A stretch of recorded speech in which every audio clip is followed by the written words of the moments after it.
गांवों को भी कला के लिए समर्पित किया है। इसे कोटि कोटि नमन करते हुए मैं आप सबका हृदय से अभिवादन करता हूं। भाइयों बहनों, हमारा आजमगढ़ दुनिया के अंदर कभी अपने तेज के लिए, अपने ओज के लिए और अपनी लेखनी के लिए जाना जाता था, लेकिन स्वतंत्र भारत में जो आज थी, देश की आजादी के लिए कुंवर वीर सिंह के नेतृत्व में और अन्य क्रांतिकारियों के नेतृत्व में अंग्रेजों के खिलाफ जो लड़ाई लड़ी गई थी, उस लड़ाई का उद्देश्य ही था कि हमारा देश स्वतंत्र हो, हमारी अपनी सत्ता हो, विकास की प्रक्रिया के साथ पूरी व्यवस्था को जोड़ा जाए, बिना भेदभाव के शासन की योजना का लाभ हर नागरिक तक पहुंचाया जाए। लेकिन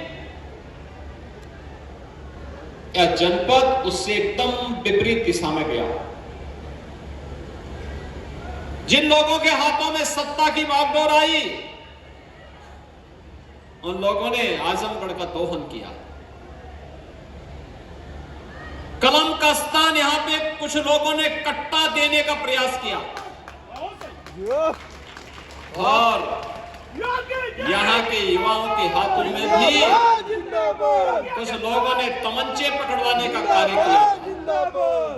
भाइयों बहनों, आज आजमगढ़ जो पहले 17 के पहले पहचान के लिए मोहताज था, याद करिए, आजमगढ़ के नाम पे कोई लोग होटल और धर्मशाला की बात, घर में किराएदार की बात तो दूर, होटल और धर्मशाला में भी कमरा नहीं मिलता था। ये स्थिति बन गई थी। पहचान का एक घोर संकट जिन लोगों ने खड़ा किया था, उससे मुक्त करते हुए आज तो आजमगढ़ पूर्वांचल एक्सप्रेसवे के साथ जुड़ चुका है। और पूर्वांचल एक्सप्रेसवे आजमगढ़ से लखनऊ की दूरी को, जो पहले 6 से 7 घंटे की थी, आज मुश्किल से 2.5 से 3 घंटे में इस दूरी को तय किया जा सकता है। प्रदेश की राजधानी लखनऊ की दूरी आजमगढ़ से। एयरपोर्ट यहीं पे बन रहा है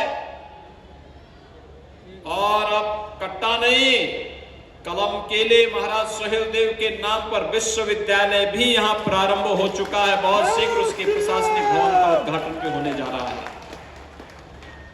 अभी पिछले दिनों हम आए थे, माननीय गृह मंत्री जी को साथ में लेकर के आए थे। हरिहरपुर में फिर से यहां की पहचान को बनाए रखने के लिए, जो कि आपने एक कलाकार को सांसद बनाया और पहली बार एक कलाकार आजमगढ़ से सांसद बना, इसलिए उनकी मांग पर हरिहरपुर गांव में हमने संगीत विद्यालय का शिलान्यास भी करके इस कार्यक्रम को आगे बढ़ाया। भाइयों बहनों, यह इसलिए जिससे आजमगढ़ को उसकी पहचान मिल सके, यह जनपद फिर से अपने गौरवशाली अतीत के लिए जाना जा सके। आप याद करिए, 9 वर्ष पहले देश के अंदर भी यही स्थिति थी। दुनिया के अंदर भारत की कोई साख नहीं बची थी। भारत का व्यक्ति जब दुनिया के किसी देश में जाता था, शक की निगाहों से देखा जाता था, कोई सम्मान नहीं था। और दुनिया के अंदर लोग भारत के बारे में बहुत अच्छा नहीं सोचते थे।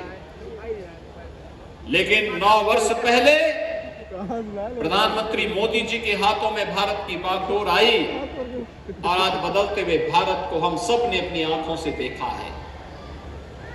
सबने देखा है, वैश्विक मंच पर भारत का सम्मान बढ़ा है। दुनिया की नजर भारत, निकायें भारत के प्रति बदली है, धारणाएं बदली है। आज मोदी जी दुनिया के अंदर संकट मोचक के रूप में जाने जाते हैं। दुनिया के अंदर कई संकट आता है, लोग प्रधानमंत्री मोदी जी की तरफ आशा भरी निगाहों से देखते हैं। अभी आपने देखा होगा, सूडान में 2 जनरल आपस में टकरा गए, भीषण खून खराबा हो रहा है। इससे पहले दुनिया कोई और उपाय करती, प्रधानमंत्री मोदी जी ने भारतीय नागरिकों को सुरक्षित निकालने की पूरी व्यवस्था कर दी और आपके आजमगढ़ से भी जुड़े हुए कुछ लोग सूडान से सुरक्षित वापस आ गए हैं। अब तक उत्तर प्रदेश के 431 लोग वहां से वापस आ चुके हैं।